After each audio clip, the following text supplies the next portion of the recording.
J-2 avant la rentrée des classes, la rectrice de l'Académie de Grenoble avait choisi le lycée Stendhal à Grenoble pour tenir son traditionnel point presse au cœur des explications, tests et passes sanitaires. Ils sont ceinture noire ou marron et fin juillet, ils ont rêvé devant les performances des Bleus, champions olympiques. Environ 200 judokas ont transpiré aux côtés des champions lors d'un stage dans le Grésivaudan. Et puis, la campagne et le monde agricole séduisent de plus en plus les réalisateurs. L'un d'eux, Naël Marandin, viendra nous parler de son film Terre des Hommes, en avant-première ce mardi au Club. Bonsoir à tous, bienvenue dans ce JT du mardi 31 août 2021, toutes les heures à partir de 18h, l'essentiel de l'actualité du Grand Grenoble. Et on commence avec un petit coup d'œil dans le rétro, un été bon à très bon avec de grandes disparités, des clientèles françaises un peu moins nombreuses qu'en 2020 et le retour de certaines clientèles du nord de l'Europe. Ce sont quelques-unes des grandes lignes du bilan provisoire de l'été publié ce mardi par l'Observatoire du tourisme de l'Isère. Côté hébergement, les locations de meublés confirment leur bonne forme avec une clientèle de plus en plus jeune. Les logements de type Airbnb et Abritel affichent une hausse d'occupation de plus 6 points en juillet-août. Côté activité, les sites et musées ont retrouvé leur niveau de 2019 et les activités outdoor ont également largement séduit. En revanche, la consommation est globalement jugée en baisse dans les commerces ou restaurants. Cette année, 632 564 écoliers, collégiens et lycéens de l'Académie de Grenoble feront pour la plupart leur rentrée à compter de jeudi.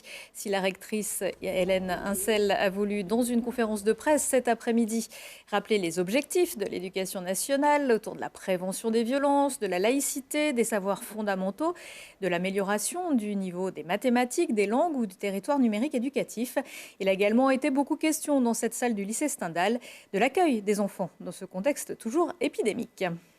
La nouveauté qui nous rend optimistes aussi cette rentrée, c'est la vaccination de la population déjà, qui est assez importante, une des plus importantes d'Europe dans notre pays, mais la vaccination des 12-18 ans, qui est notre public bien entendu, et qui est déjà autour de 60-61% dans l'académie.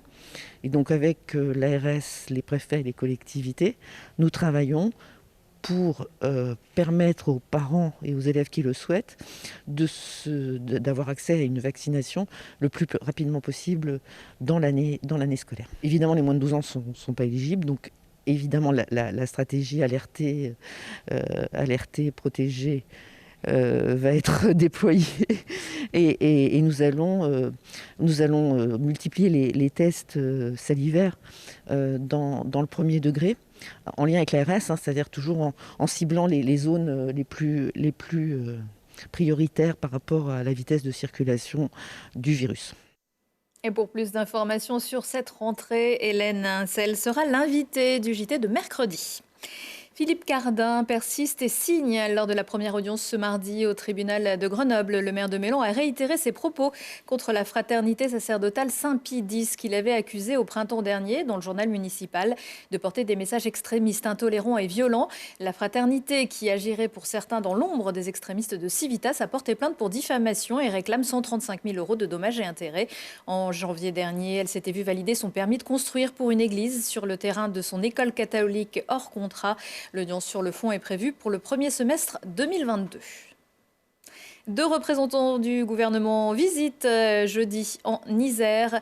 La ministre déléguée chargée de l'Industrie, Agnès Pannier-Runacher, ainsi que Cédric O, secrétaire d'État chargé de la transition numérique et des communications électroniques, viendront se rendre compte de l'activité locale foisonnante en matière de start-up et d'innovation. Ils se rendront ensemble chez Aledia, entreprise innovante dans le domaine des écrans et composants LED. Cédric O sera ensuite accueilli chez Soitec, BEFC, puis au CEA. On attend sa joute verbale avec Éric Piolle au sujet de la 5G. Ça roule pour Florent Joigny, l'Isérois, originaire de Bourdoisan et licencié à Grenoble, a remporté dans la nuit de lundi à mardi à Tokyo une médaille de bronze au contre-la-montre catégorie H2 en paracyclisme. À 29 ans, Florent Joigny visait au moins une médaille et c'est chose faite. Il aura encore d'autres chances de remporter une breloque avec la course en ligne la nuit prochaine. Et puis le relais, ce sera jeudi matin. L'équipe de France de judo, elle, remportait le titre olympique fin juillet à Tokyo. Vous l'avez peut-être suivi. C'est donc tout auréolé d'or que Kilian Leblouc a été accueilli il y a quelques jours sur les tatamis du Cube à Bernin à l'occasion d'un stage regroupant 200 judokas. Il a pu prodiguer ses conseils et techniques aux cadets, juniors et seniors, tout comme une demi-douzaine d'autres champions. Lina Badreddine.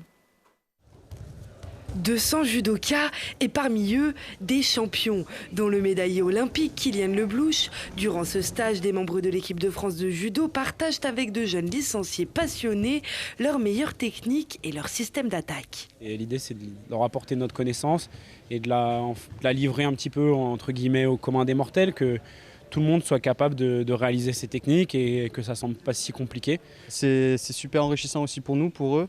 On apprend aussi en les coachant, en leur apprenant des techniques. Il y a les petits du club, il y a des petits de toute la France. Et c'est hyper plaisant aussi de partager ce qu'on fait au quotidien avec ces jeunes. Une aubaine pour ceux qui ont l'ambition de devenir champions et peut-être même participer à leur tour aux Jeux Olympiques. C'est super de partager le judo avec eux, comme j'ai dit, pour l'expérience. Quoi de mieux de s'entraîner avec les meilleurs. C'est sympa parce qu'ils nous donnent des conseils, ça nous permet de connaître leur expérience, le fait de les connaître plus. Et c'est toujours sympa de discuter avec eux parce qu'ils sont toujours ouverts à la discussion, donc c'est agréable, quoi. C'est ce qui fait la richesse de notre discipline, c'est qu'aujourd'hui on a des champions d'exception, on a bien vu cet été, qui sont capables de venir sur des stages avec des enfants et de partager des moments uniques, quoi. Il y a des petits jeunes très très bons et voilà, après je suis sur le bord, je regarde, j'aime bien regarder les judos. Il y a des prises plus ou moins impressionnantes, c'est assez cool et voilà, ils sont à fond et l'essentiel c'est qu'ils ont envie de nous prendre et voilà, de faire les choses bien et de se la donner, quoi. Un projet qui a mis quelques années avant de mûrir et naître et qui compte grandir encore. J'ai une envie de faire perdurer ce projet sur plusieurs années, que ça devienne presque peut-être une référence sur le plan national. Et peut-être qu'en 2024 ou 2028, l'un ou plusieurs d'entre ces jeunes prendra place sur le tatami des Jeux Olympiques. Et devant l'engouement rencontré pour ce rendez-vous, une deuxième édition du Training Camp Grésivaudan est d'ores et déjà prévue. Ce n'est pas qu'un loisir, c'est aussi une discipline sportive à part entière. Le stade Colette-Besson à Moirans a accueilli le week-end dernier le championnat de France de boomerang. Au programme 6 épreuves, OC Round, où il faut aller loin, précis et rattraper, précision, vitesse, endurance, maximum de temps dans l'air et acro dumbling qui forment un combiné. Parmi les participants, des Français champions du monde, mais aussi un Suisse, l'homme le plus rapide de la planète dans cette discipline, qui a réussi 5 rattrapages en 14 secondes 07.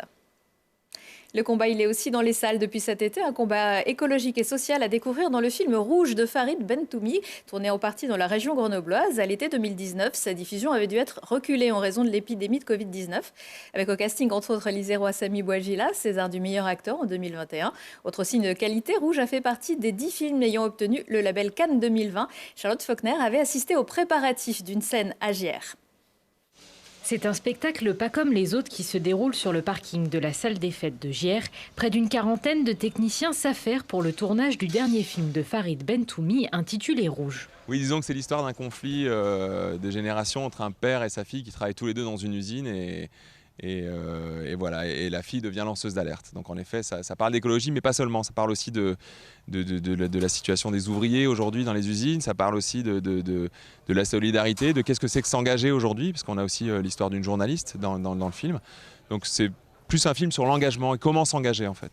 En quelques heures, toute la salle des fêtes est transformée pour accueillir le tournage de plusieurs scènes de réception de mariage.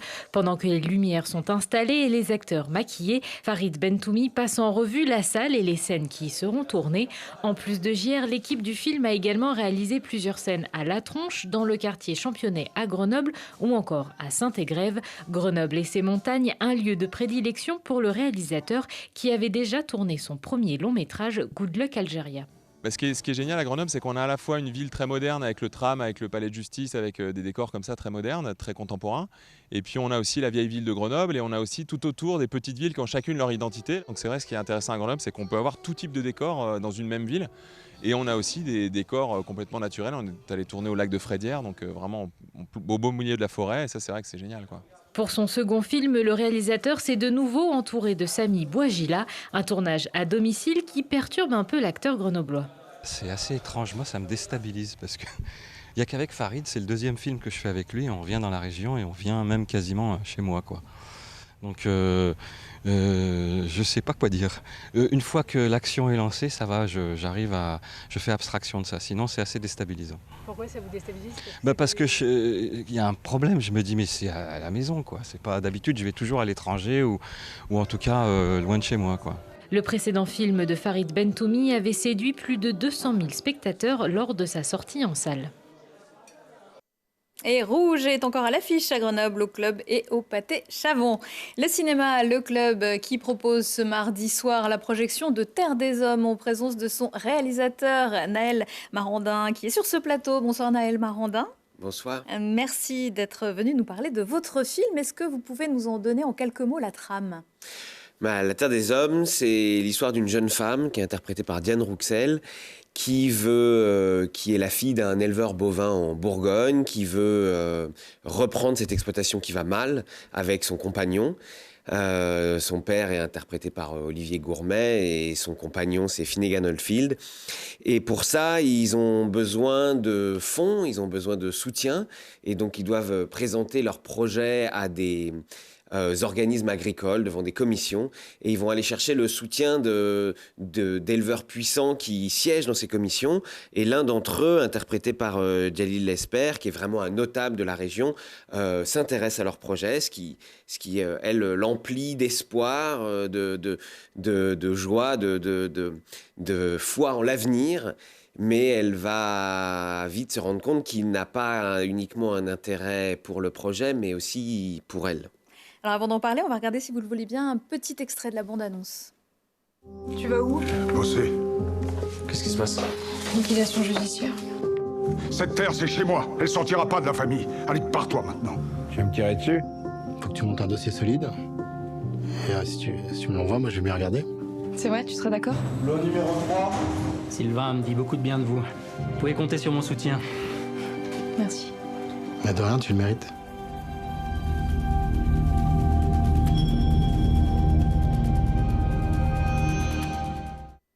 Naël Marandin, depuis Petit Paysan, on a vu pas mal de films qui parlent du monde agricole, notamment Au nom de la terre ou La nuée. Souvent, le réalisateur était issu de ce monde. Est-ce que c'est votre cas ? Alors pas du tout. Moi je suis parisien à la base. C'est un monde que j'ai appris à connaître pendant plusieurs années. Mais ce qui est d'ailleurs étonnant, c'est que quand j'ai commencé à travailler sur ce film, ces films-là n'étaient pas encore sortis, je ne savais même pas qu'ils existaient. Et donc quand je commence à travailler, je me dis que j'ai envie de voir des films dessus, que j'ai envie de m'y intéresser, que c'est un monde qui est peu montré au cinéma. Et donc bien évidemment, maintenant c'est moins le cas. Après... je trouve que c'est une belle leçon d'humilité parce que ça soit sur la question du monde agricole, et même si je pense que mon film n'est pas un film sur le monde agricole, mais plutôt un film dans le monde agricole, ou les questions d'emprise, de consentement, ces questions-là aussi, elles étaient encore pas sur le domaine, sur la place publique à ce moment-là. Ce dont je prends conscience, c'est qu'en fait, ces questions, elles m'ont traversé parce qu'elles étaient en train d'émerger dans notre société. Et et donc j'ai été aussi traversé par l'esprit des temps et l'esprit de l'époque. En fait, cette histoire, elle aurait aussi bien pu se passer dans un autre milieu professionnel. Oui, c'est vraiment un film sur la question du pouvoir, la question de l'emprise, la question de comment, pour cette jeune femme qui est dans une situation fragile, qui a une fragilité sociale, elle se retrouve à la merci d'hommes puissants dans un environnement... qui est un environnement d'hommes. Mais en fait, ça, c'est le cas. Ça pourrait se passer dans une grande entreprise, ça pourrait se passer en politique, ça se pourrait se passer... Dans le sport aussi, il y a eu récemment un film dans le milieu du ski. Dans le sport ou dans le cinéma aussi, d'ailleurs. Vous avez des exemples dans le cinéma ? Je ne ferai pas de révélations fracassantes sur ce plateau, non. Vous filmez parfois cette histoire à la manière d'un documentaire aussi ? Alors, J'aurais envie de dire non, pas du tout, au sens où le film, enfin effectivement le film est très documenté et ce qui peut donner cette impression-là parfois, c'est que ce film on l'a tourné dans des lieux réels et en activité. C'est-à-dire qu'il y a un marché aux bestiaux dans le film, il y a des fermes, en particulier une qui est celle de mon héroïne, et tous ces lieux-là sont des lieux en activité. Et on a tourné au milieu du travail, en complicité avec les éleveurs qui s'occupaient de cette ferme, par exemple. Et donc ça, c'est ça qui donne, parce que pour moi c'était important d'inscrire le film dans une forme de réalité, vraiment. Et donc c'est ça qui peut donner cet aspect-là. Mais après, c'est vraiment une fiction avec des personnages. C'est une réalité qui peut être aussi magnifiée. Enfin, j'utilise ça souvent comme exemple. On a tourné dans un marché aux bestiaux en activité, certes, avec les gens qui y travaillent, mais la veille, on avait remplacé toutes les lumières pour donner... C'est du cinéma. Voilà, c'est quand même du cinéma. C'est du cinéma et c'est de la fiction. Enfin, la particularité de tourner aussi dans le monde agricole, c'est que les horaires du monde agricole ne sont pas forcément les mêmes et on a besoin de se lever très tôt. Il y a une lumière particulière. oui, après, le cinéma, ça a toujours été aussi... on s'est toujours levé à point d'heure ou se coucher très tard pour faire des films. Donc, on avait ça en commun. Mais c'est vrai que la scène d'ouverture du film se passe au marché aux bestiaux. Au moment où les camions arrivent et déchargent les bêtes, on a tourné... Au moment où les camions arrivent et déchargent les bêtes, et c'est-à-dire à 2-3 heures du matin, les personnages ont de la fumée qui sort de leur bouche. Il y a pas mal de clair-obscur aussi. Voilà, mais parce qu'on est au mois de novembre, il est 3 heures du matin, il faisait vraiment sacrément froid, quoi. Est-ce que vous avez d'autres projets, Naël Marondin? J'imagine que oui. Mais oui, là, je suis en préparation de mon prochain film, et je suis bien content d'être ici à Grenoble, parce que c'est un film qui se passe à la montagne, j'aimerais le tourner dans le massif des Écrins, et voilà, c'est un film sur le vertige. On espère bien que vous reviendrez nous en parler. Merci beaucoup, Naël Marondin. Et je rappelle que Terre des Hommes est à voir en salle, notamment au club en ce moment. Merci. Prochain rendez-vous avec l'actu dans 1 heure et en replay sur télégrenoble.net. Je vous souhaite à tous une excellente soirée.